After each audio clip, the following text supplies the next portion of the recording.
Av fruktträden i en trädgård är andelen äppelträd 35% och andelen päronträd 20%.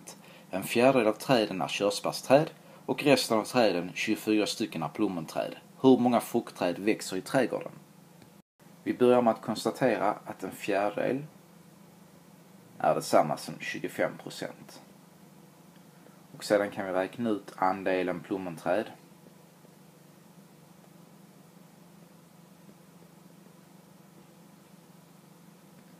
Genom att ta 100% minus 35% äppelträd minus 20% päronträd och minus 25% körsbärsträd.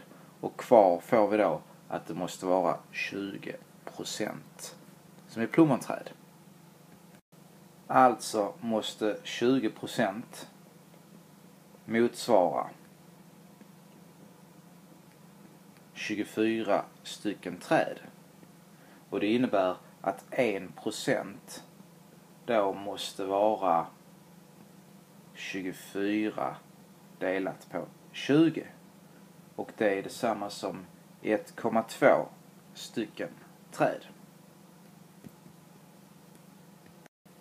Detta medför då att det hela, det vill säga 100%, är detsamma som 1,2 gånger 100.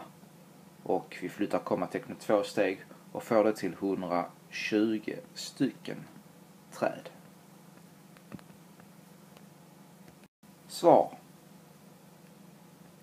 Det växer